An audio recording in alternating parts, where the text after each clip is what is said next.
ಕೊಪ್ಪಳದಲ್ಲಿ ವಿದೇಶಿ ಮಹಿಳೆ ಅತ್ಯಾಚಾರದ ಬಳಿಕ ಸರ್ಕಾರ ಅಲರ್ಟ್ ಆಗಿದೆ.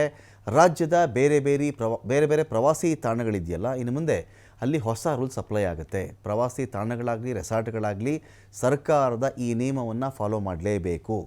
ಗಂಗಾವತಿಯ ಸಾಣಾಪುರದಲ್ಲಾಗಿದ್ದಂಥ ರೇಪ್ ಇದು ಎಚ್ಚೆತ್ತುಕೊಂಡಿದೆ ಸರ್ಕಾರ. ಇಲ್ಲಿ ರೆಸಾರ್ಟ್ ಆಗಲಿ ಹೋಮ್ ಸ್ಟೇ ಆಗಲಿ ವಿದೇಶಿ ಪ್ರವಾಸಿಗರ ಭದ್ರತೆ ಸುರಕ್ಷತೆಗೆ ಕ್ರಮ ತೆಗೆದುಕೊಳ್ತೀವಿ ನಾವು. ಎಲ್ಲೇ ನಿರ್ಜನ ಪ್ರದೇಶ ಇದೆ, ಸ್ವಲ್ಪ ರಿಮೋಟ್ ಏರಿಯಾಗಳಿದೆ, ಅಲ್ಲಿ ನಾವು ಪಾರ್ಟಿ ಮಾಡಿಸ್ತೀವಿ, ಅರೇಂಜ್ ಮಾಡಿಸ್ತೀವಿ, ಈ ಥರದ್ದು ಯಾರೇ ಮಾಡಿದ್ರೂ ಕೂಡ ಮೊದಲಿಗೆ ಪೊಲೀಸರಿಗೆ ಅದರ ಬಗ್ಗೆ ಮಾಹಿತಿ ಇರಬೇಕು.